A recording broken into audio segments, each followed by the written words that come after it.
Welcome to the Unlocking Senior Resources podcast by Leave the Key. I'm Larry Wagner, and I've spent 30 years working with seniors where I was a certified senior advisor and the last 15 years in the home buying industry as a certified senior transition specialist, where I specialize in dealing with seniors going through a transition in their lives. This podcast is for seniors, those with seniors they love, and people who work in the senior community. In each episode, we bring on a guest who works to improve the lives of seniors. This podcast is your key to unlocking senior resources.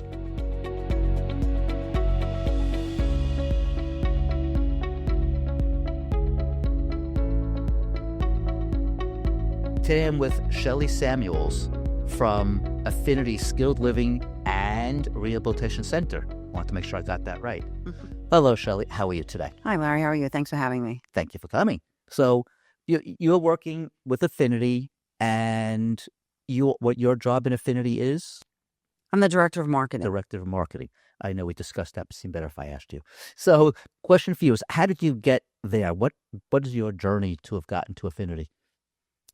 I wanted to be in sales, and I wanted to be a drug rep.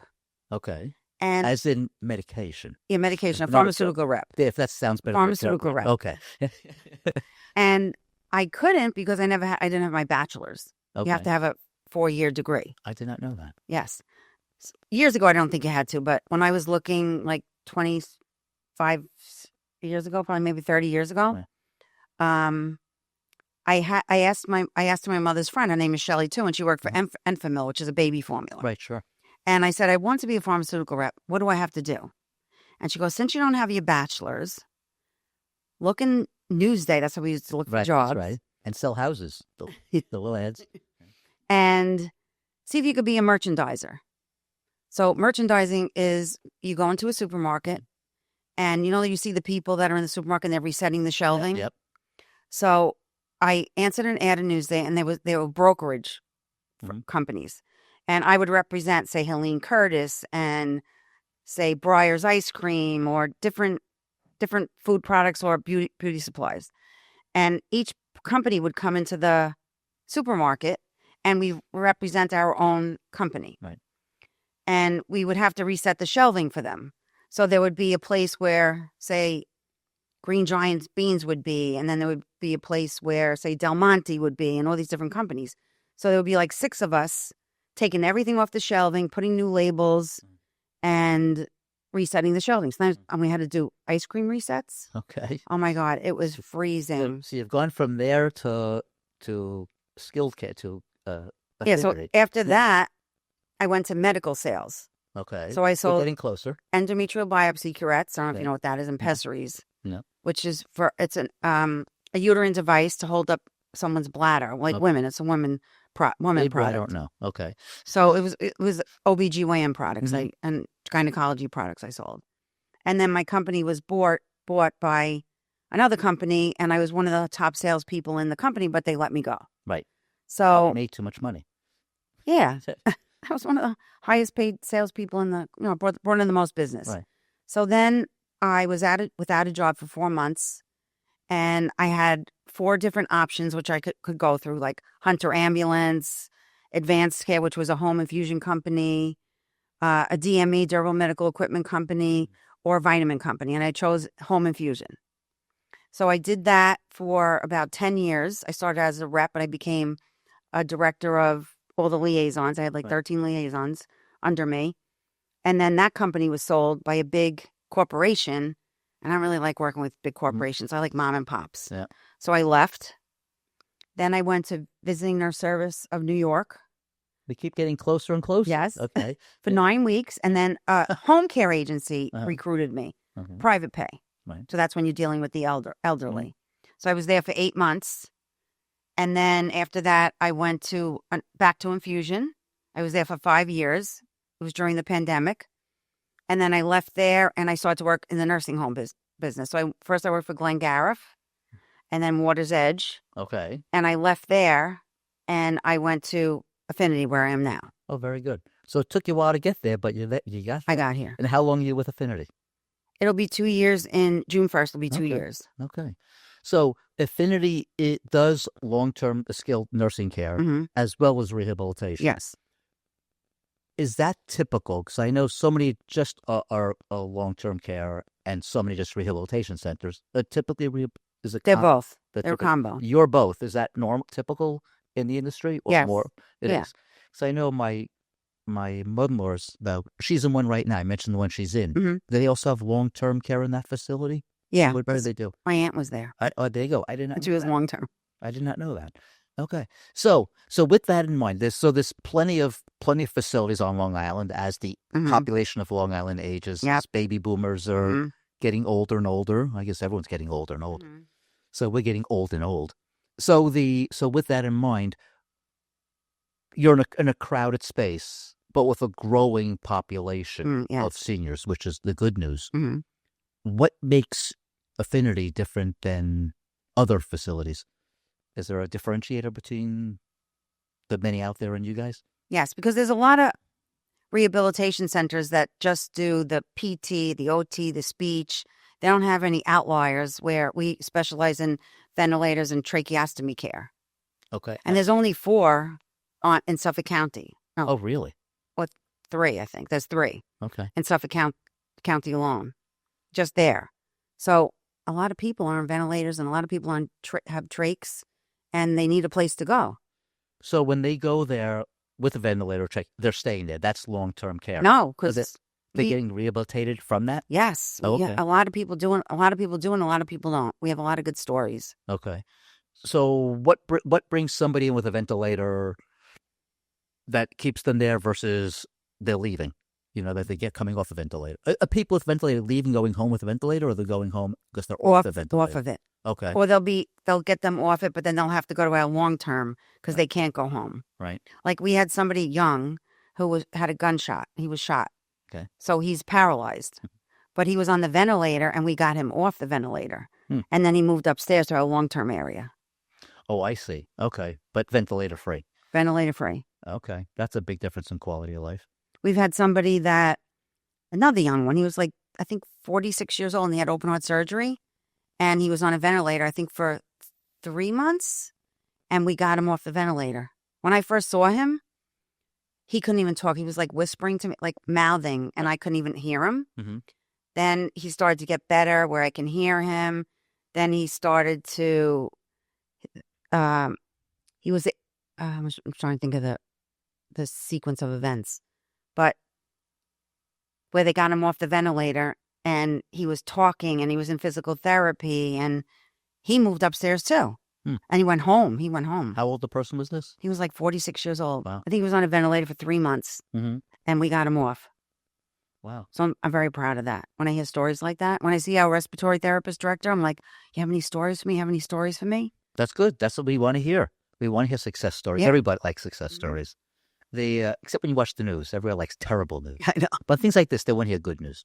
So, and when somebody comes in as a senior, a 75 or 80-year-old, are they less likely to get off a respirator at that point because of their age? They have less capacity, or it doesn't really matter? It just depends why they're on it. It just depends why they're right. Why they're on it and if they can get them off. Some of them can't be weaned. Right. That makes sense. So what is the case when someone's on a respirator and they're going to remain on one? For instance, what would a typical health reason be that they're permanently on a respirator? I mean, sometimes it could be because they had a stroke and they just can't get off it. A lot of times it's a stroke. Mm-hmm. And the tracheostomies too, and you just can't reverse their brain and they just have to stay on it. And they have to live like that for the rest of their lives. Oh, it's a brain issue. It's not a pulmonary issue. It all goes together. Okay.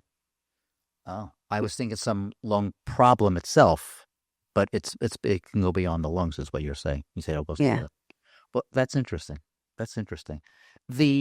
How large a facility do you have as far as number of residents, I guess? And yeah, we have 280 beds. Right.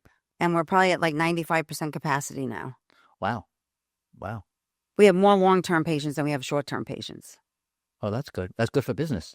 Keeps the beds full. They like to have the short-term because they're in and out and, Oh, I guess. Like in the nursing home business, you want to get mostly Medicare patients. You don't want to have Medicaid per se because, everyone's a business.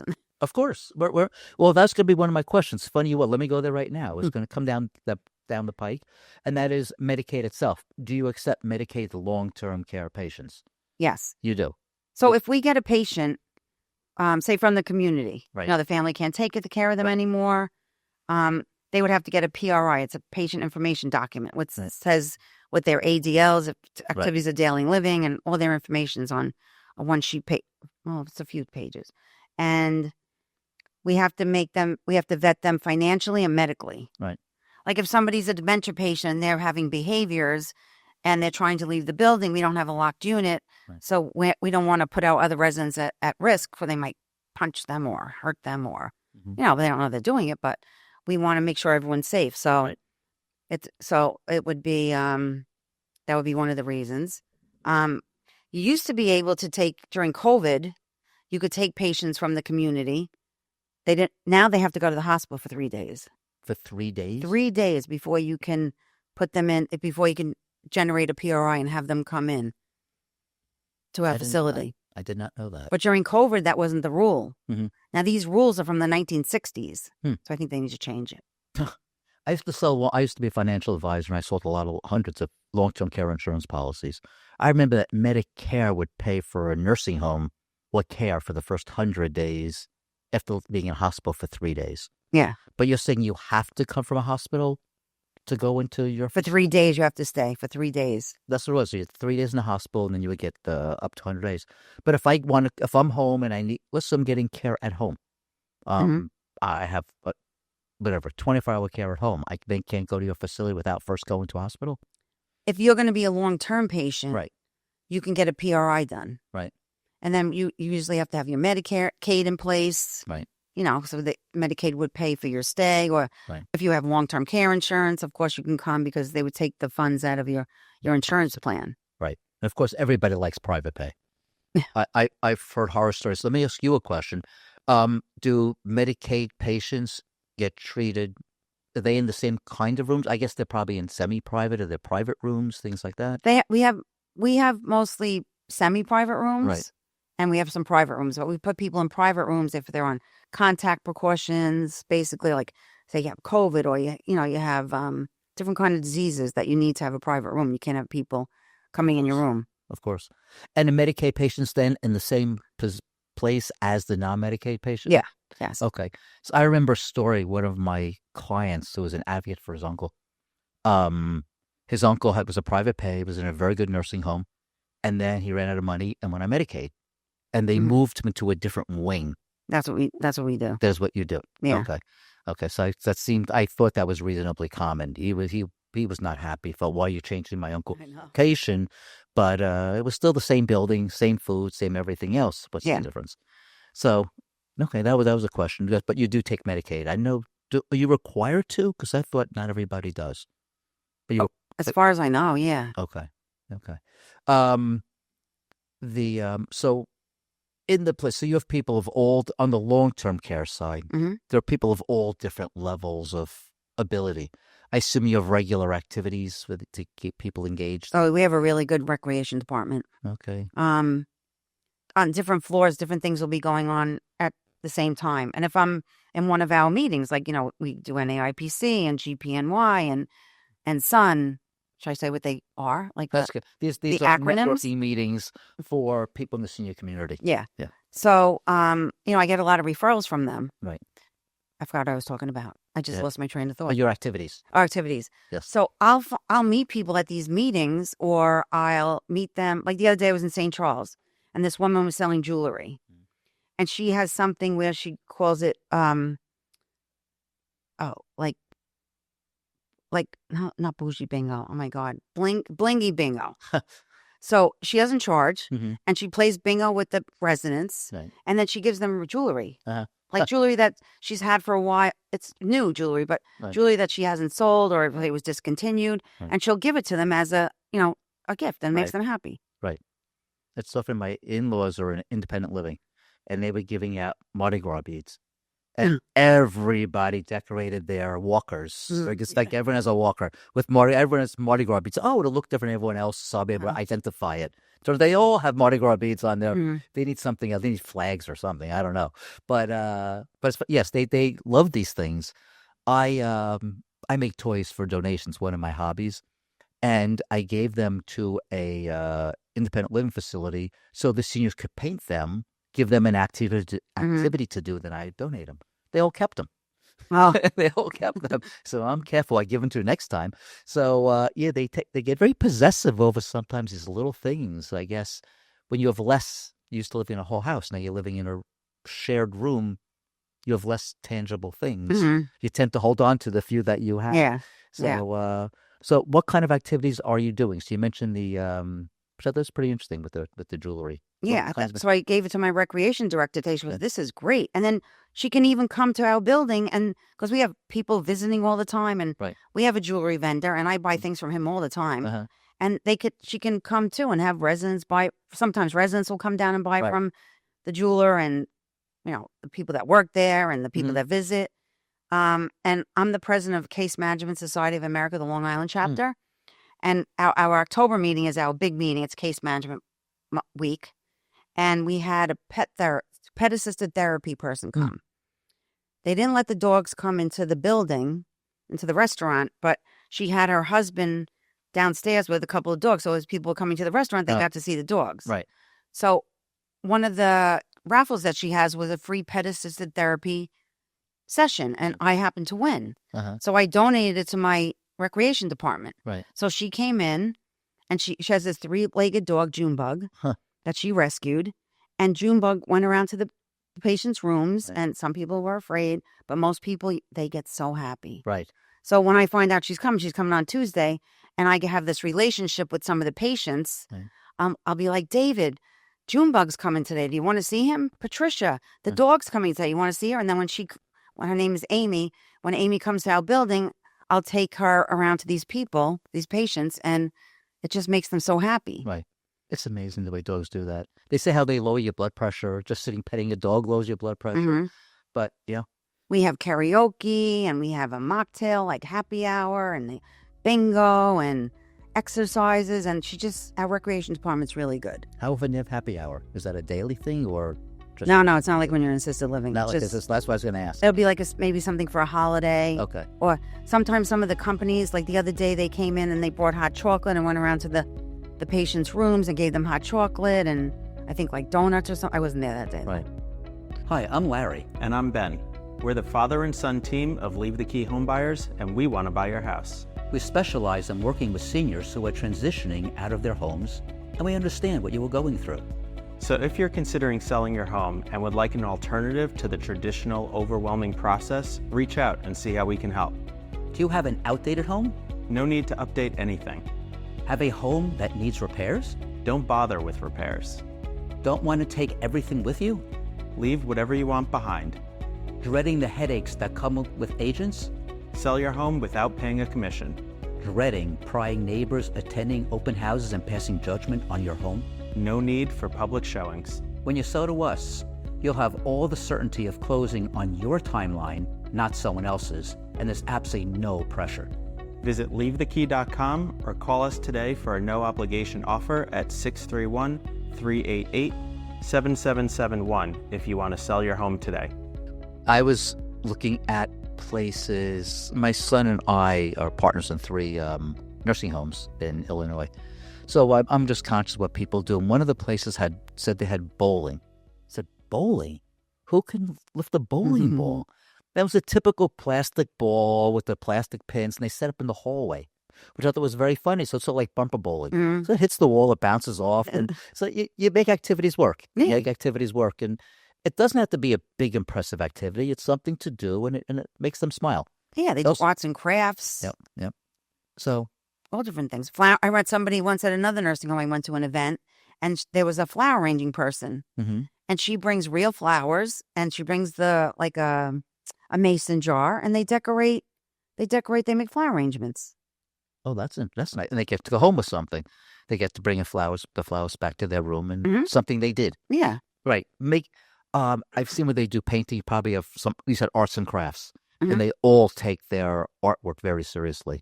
They go back and they're very proud of what they do. Yeah. Which is very cool. which is very cool. Yeah. Working with seniors, when I was a financial advisor, I only dealt with the senior market. I only dealt with people once they retired from the New York City school system. So my average client was 80 years old when I left the business 6 years ago. And they're an interesting breed of people.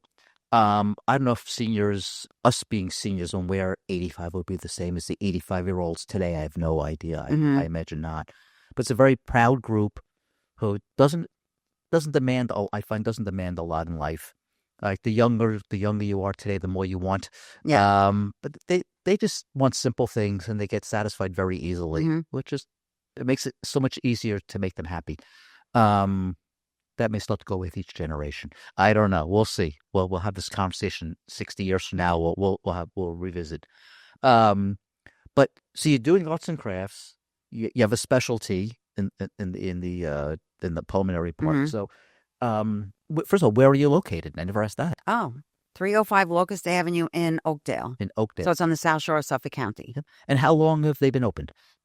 I think about 25 years. Okay, they probably know what they're doing by now, huh? Yeah. It was going to be a hotel years ago. Oh, really? So the rooms are big. Right. And what I like about our setup is all the beds face each other. They're not like you're in the hospital, one's at the door and one's at the window. Yeah. Everyone faces each other, so everyone gets a window. Oh, that's very nice. The ceilings are really high, and they have built-ins around their bed, and the bathrooms are large because it was going to be a hotel. Mm-hmm. So it's a really nice setup. Was it ever a hotel? Well, no, it never became to fruition. So it was built as one, but it opened up. Yeah. Oh, that's interesting. Well, that's interesting. You're right, because they're usually all very similar. You're right. Somebody gets a window, and someone doesn't. Right. And they're separated by a curtain. Like the curtain's at the foot of their bed, so they still have privacy. Right. I'm hesitant to ask a question, but I'll ask it anyway. We can edit it out if it doesn't work. Okay. We'll see. The question, as far as people getting along, you're putting two strangers in a room. This is not unique to Affinity. I'm just asking. Yeah, in general. In general. How often is it common there are personality conflicts or not typically?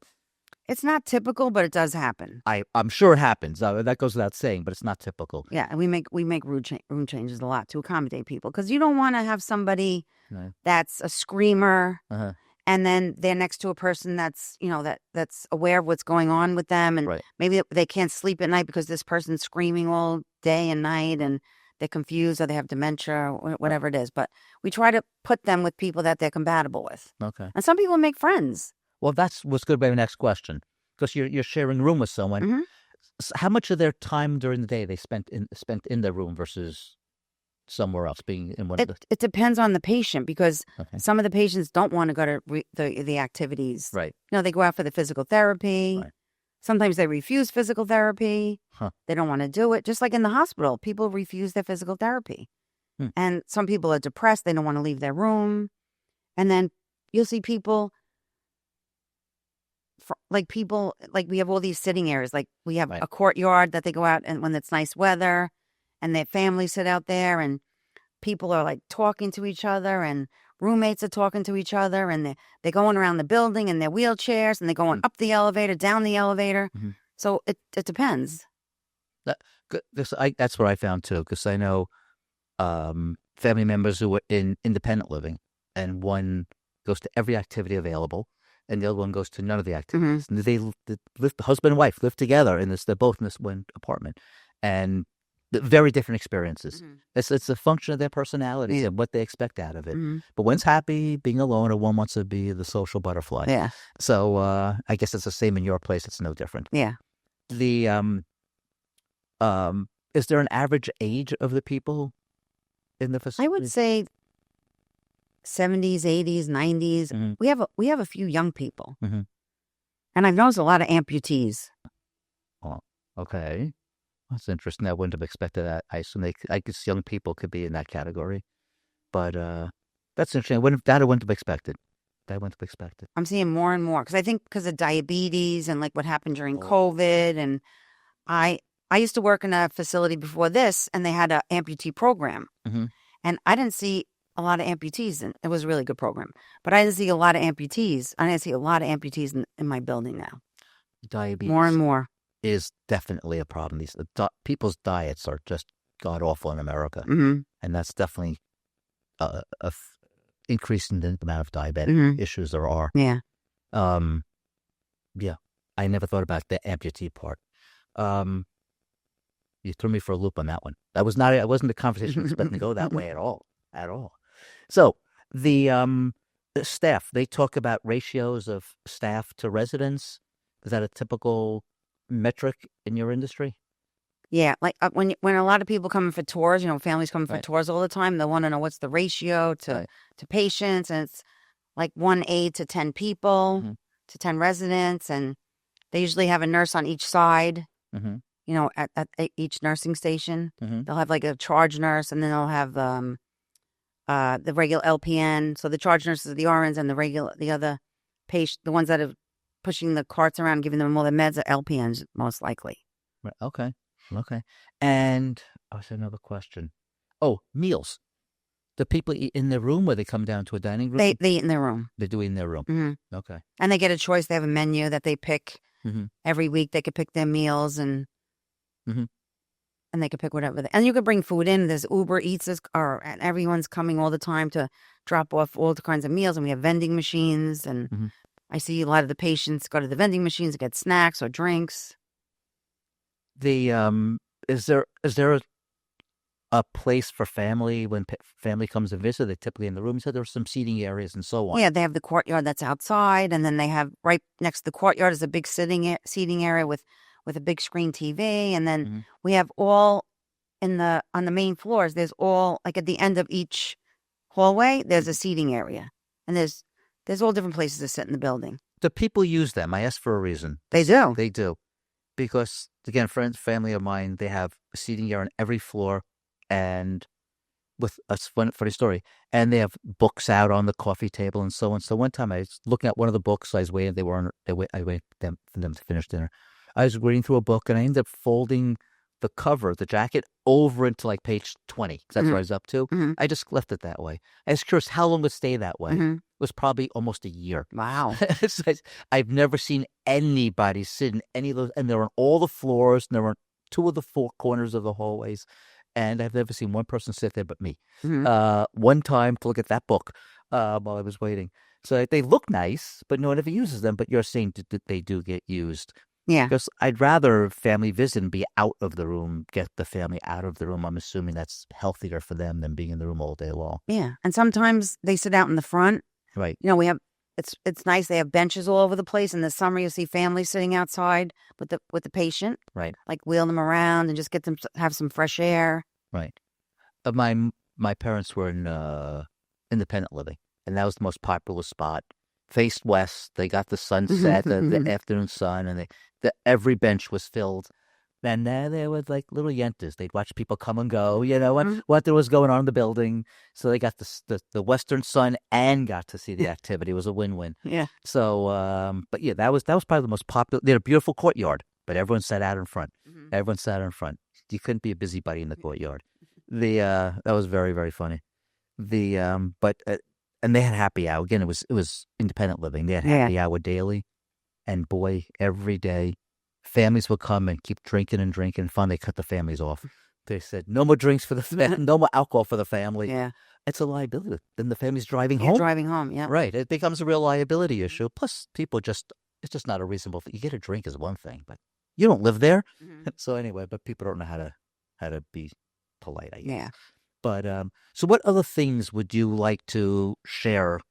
Do you have a unique guest story, a funny guest story in particular, or resident story?